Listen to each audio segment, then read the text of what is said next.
Good afternoon, and I also want to thank Chairwoman McSally, along with you, for holding today's hearing to evaluate the Department of Homeland Security's proposal to reorganize certain chemical, biological, nuclear, radiological, and explosive counterterrorism programs. I understand that the committee may consider a Department of Homeland Security authorization bill later this Congress, potentially as early as this fall, and that pending reorganization plan may be included in that. I caution against acting too swiftly. Experience tells me that the reorganizations can be distracting, disruptive, and demoralizing to a workforce. Indeed, the Department itself continues to struggle with the morale challenges that date back to its inception. Before acting, it is imperative that this committee have an understanding of the full implications and can ensure that the benefits outweigh the costs. As ranking member on the Subcommittee for Emergency Preparedness, Response, and Communications, I have particular concerns about how the proposed reorganization will affect legacy offices' relationships with the state and local response partners. My subcommittee has devoted a significant amount of time to assessing what DHS does well and what it needs to do better with respect to helping state and local governments bolster their ability to respond to biochemical threats. Although local first responders and the public health officials have noted that the Office of Health Affairs has improved its engagement activities in the recent years, they urge better coordination and more timely information sharing related to chemical biothreats.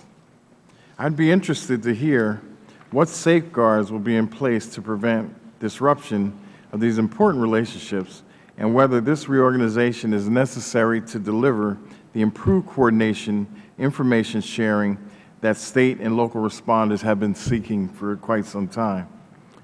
Additionally, I am interested to learn how DHS will ensure that there will not be winners and losers with respect to resources for the various CBRNE threats. For example, for the past several years, the Office of Health Affairs Chemical Defense Program has been operating on a shoestring budget of about $800,000 out of an overall $125 million budget, whereas NBIC and BioWatch collectively eat up over $90 million. Meanwhile, DNDO's budget is more than double OHA's budget. DNDO does its own research and development, and OHA does not. Regardless, I'll be interested to understand how the reorganization will affect the distribution of resources among the various CBRNE threat-related activities. Moreover, I'd like to note the proposed reorganization appears to be a bit lopsided. While the new CBRNE office would have R&D responsibilities and radiological and nuclear activities, the Science and Technology Doctorate would retain R&D for chemical and biological activities. Accordingly, I'm interested to know whether it indicates that the future reorganizations may need to be down the road. Specifically, we can expect the department to come back in a year or two and ask for CBRNE and R&D be fully realigned in their S&T or CBRNE office.